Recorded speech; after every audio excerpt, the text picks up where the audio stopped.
My name is Hannah MacLeod and I work for the City Mental Health Alliance in Hong Kong. This clip is part of a series of gathering viewpoints from experts focused on supporting employees to stay mentally healthy amid COVID-19. This week we welcome Dr. Alexander Chan, who is a back pain physiotherapist and works at PhysioCentral. He has created a 3-part work from home mini-series for us, and part 1 covers workstation setup. Thank you, Hannah and CMHA, for inviting me to talk on the viewpoints from experts and how to stay mentally healthy amid COVID-19. COVID-19 has rapidly changed how we work, with many of us working from home these days. This has resulted in a more sedentary lifestyle, with many of us sitting a lot more. It's also affected our work-life balance and blurred the lines between work and home. One of the key things now is to look after ourselves and move regularly.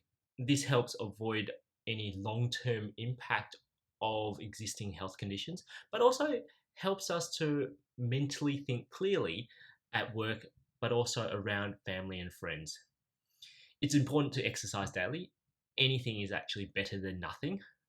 And a structured routine when working from home is important, but also having that flexibility in that routine. You can have lots of short breaks throughout the day. For example, getting up and doing some stretches before or after a work phone call is important, and this will kind of break up the day.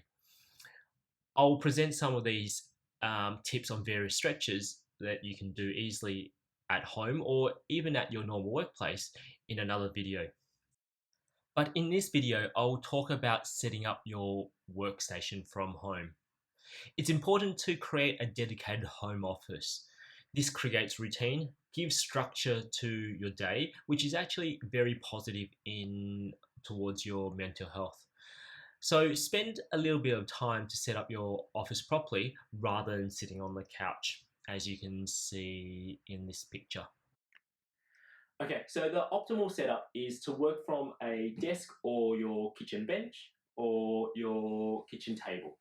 Now, when you're working straight off a laptop, the monitor's too low. So you end up being in a kind of slouched position, which puts extra stress and strain through your neck and spine.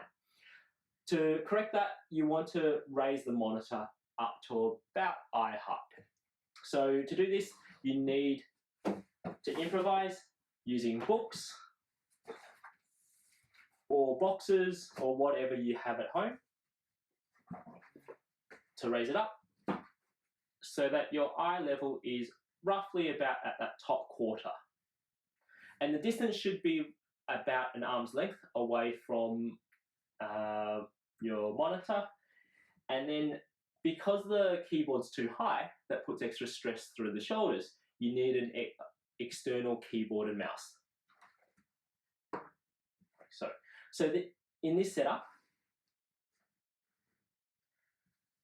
my forearm is parallel to the floor, arm's length, and the monitor is about eye level. So then that reduces the stress and strain through the spine.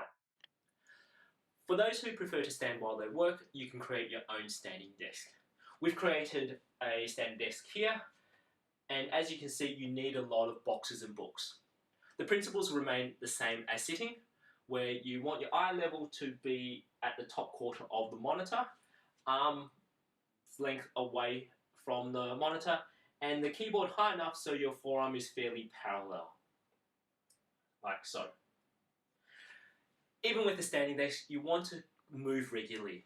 So changing positions every 36 to 60 minutes is recommended.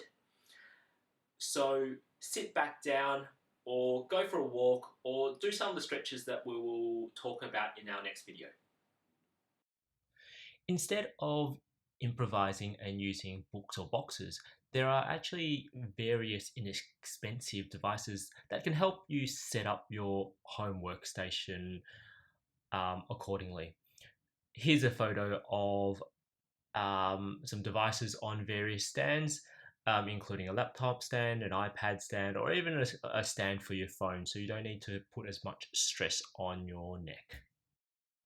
So the key takeaways in terms of workstation setup is to keep your eyes at level with the top quarter of the monitor, keeping the monitor at arm's length away, and keeping your forearms parallel to the floor. It is also important to move regularly, every 30 to 60 minutes, and by doing so, this reduces the stress and strain through the spine, but also improves your mental health.